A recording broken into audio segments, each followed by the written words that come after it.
ሰላም ጤና ይስጥልን። የኢንሳይትስ ሚዲያ ቤተሰቦች እንደምናላችሁ። የዕለቱን አጫጭር መረጃዎች ይዘን ቀርበናል። አብራችሁን ቆዩ። መላው የትግራይ ሕዝብ ለክልሉ ጊዜያዊ አስተዳደር ፕሬዝዳንት እጩ ጥቆማ እንዲሰጡ ተጠየቀ። መላው የትግራይ ሕዝብ ለትግራይ ጊዜያዊ አስተዳደር ፕሬዝዳንት ጥቆማ እንዲሰጡ በጠቅላይ ሚኒስትር ዶክተር አብይ አህመድ ጥሪ ቀረበ። በደንብ ቁጥር 533/2015 አንቀጽ 32 መሰረት የትግራይ ጊዜያዊ አስተዳደር ፕሬዝዳንትን መሾም የጠቅላይ ሚኒስትሩ ኃላፊነት እንደሆነም ተገልጿል። ጥቆማውንም በኢሜል info@pmo.gov.et መስጠት እንደሚችሉም ተገልጿል። በፌዴራል ህገ መንግስት አንቀጽ 62(9) እና አዋጅ ቁጥር 359/1995 የፌዴራል መንግስት በክልሎች ጣልቃ መግባት በፕሪቶሪያ ስምምነትና በሚኒስትሮች ምክር ቤት ደንብ ቁጥር 533/2015 መሰረት የትግራይ ጊዜያዊ አስተዳደር ለ2 ዓመት ሲሰራ ቆይቷል። በአዋጅ 359/1995 አንቀጽ 15(3) መሰረት ጊዜያዊ አስተዳደር የሚቆየው ለ2 ዓመት ብቻ ነው። ነገር ግን ትክክለኛ ምክንያት ካለ ጊዜያዊ አስተዳደሩ የቆይታ ጊዜው ሊራዘም ይችላል። ከላይ በተጠቀሱት ህጎችና በፕሪቶሪያ ስምምነት የተቋቋመው የትግራይ ጊዜያዊ አስተዳደር ስራውን በ2 ዓመት ውስጥ አጠናቆ ኃላፊነቱን ለህዝብ ለተመረጠው መንግስት ማስረከብ ነበረበት። ይሁን እንጂ ጊዜያዊ አስተዳደሩ ቁልፍ ተግባራቶችን በወቅቱ ማከናወን አልቻለም። አንዱ ቁልፍ ተግባር ለምርጫ ምቹ ሁኔታዎችን መፍጠር ነው።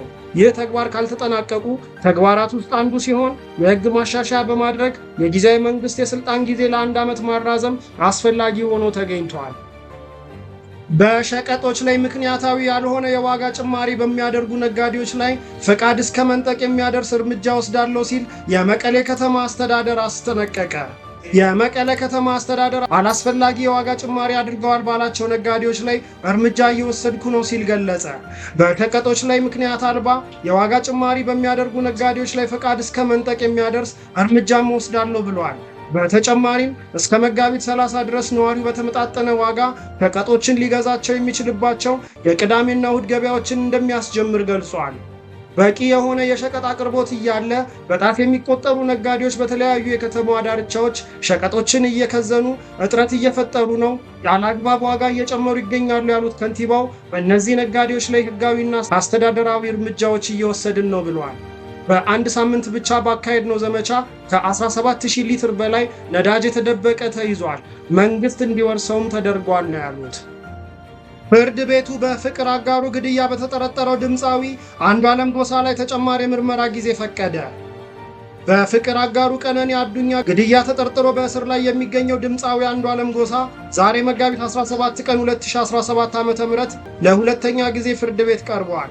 ተጠርጣሪው አንዱዓለም ጎሳ ዛሬ ጠዋት አራዳ በሚገኘው የፌዴራል ፍርድ ቤት ከጠበቃው ጋር በቀረበበት ወቅት ፖሊስ በተሰጠው 13 ቀናት የምርመራ ጊዜ ውስጥ ያሰባሰበውን ማስረጃ ለችሎቱ አቅርቧል። ችሎትም ፖሊስ በጉዳዩ ላይ 13 የሰው ምስክሮች መሰብሰቡን ገልጾ ተጨማሪ መሰብሰብ ያለበት ማስረጃ ስላለ 14 የምርመራ ቀን እንዲጨመርለት ችሎቱን መጠየቁን የድምፃዊው ጠበቃ ሊበን አብዲ ገልጸዋል። ከውጭ ወዳገኘናቸው መረጃዎች ስናልፍ የቡርኪና ፋሶ በኃይል ስልጣን ላይ ያለው ጊዜያዊ መንግስት ከሳውዲ አረቢያ የቀረበውን መስጊድ እንስራላችሁ ጥያቄ ውድቅ አደረገ።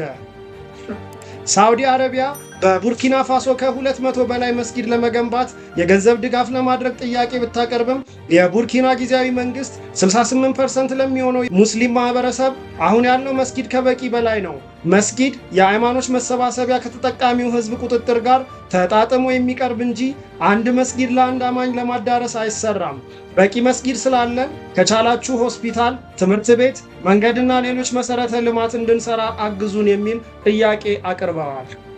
የሱዳን ጦር በዳርፉር ገበያ ላይ ባደረሰው ጥቃት በመቶዎች መገደላቸው ተነገረ። የሱዳን ጦር በአገሪቱ ምዕራባዊ ዳርፉር ግዛት በገበያ ላይ ባደረሰው ጥቃት በመቶዎች የሚቆጠሩ ሰዎች መግደሉን በሱዳን ጦርነት የሚፈጽሙ ጥሰቶችን የሚከታተል ቡድን አስታወቀ። ቱራህ ገበያ ላይ የተፈጸመው የቦምብ ጥቃት አሰቃቂ ጭፍጨፋ ነው ሲል በሱዳን ጦርነት በሁለቱ ተፋላሚዎች እየደረሰ ያለውን ጥሰት እየሰነደ ያለው የአስቸኳይ ጊዜ የጠበቆች ቡድን ገልጿል። በዚህ ጥቃት ከሞቱት በተጨማሪ በመቶዎች የሚቆጠሩ መቁሰላቸውን ቡድኑ አክሏል።